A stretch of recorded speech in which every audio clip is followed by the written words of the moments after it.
Çöldagi stolda pistamayı sizga shaydo oshib bo'lgan yoshligingizdan beri yodladim. Sizni ne maqtayin salomlarim davomiga bossangiz yig'onganlaringizni ancha-anchasiga bir kelishtirib maqtayin. Çöldagi stolda pistamayı sizga shaydo oshib bo'ldi. O'zbekiston bo'yicha yoshligingizdan millionlaringizdan yetolmadi, dardlarini aytolmadi. Telefonda, Telegramda o'rtaga odam qo'ygan Sarvarbek sizga yetolmadi. So'zlari shirin bo'ldi. Sarvarbek sizni bir marta qosh qoqishgan nechta qizlar quvvati zordi. Yo'llaringizda gullaringiz to'qildi. Sizga egilib salom beradigan o Zangiyorodagi sarvarbek ko'zlaganlar ko'p edi. Avtaboron bitta maqom buni hamma biladi. Bitta qiz yerga tegsa 40 ta qiz tush ko'radi.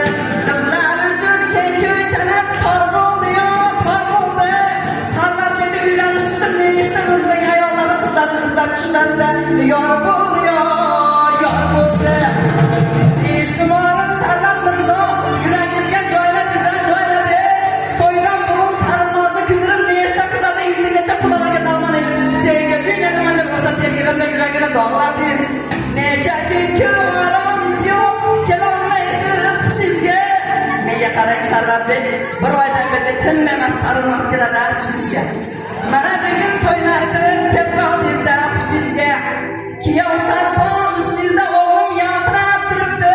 Sizni kiyov qilolmaganlar, ota-onangizga quda bo'lmaganlar ko'rdim. Ko'chalarida to'yga kirolmay yuragini ushlab qaltirab turibdi. Nechta go'zallarni telefonda senga uylanaman deb rosa yuragini olib yangitdingiz. Nechta qizlar yuraklari yonib, boshini ushlab, ko'zini yoshlab, labini tishlab, yo'lingizga qarab, oynaga qarab, labini bo'yab, uylarida qolib ketdi, armonlarda yonib ketdi. Shahri eng chiroyli chechagi sarinoz chaqoli bilan shunday kelishgan Sarvar Mirzoni bitta uchrashuvda ilib ketdi.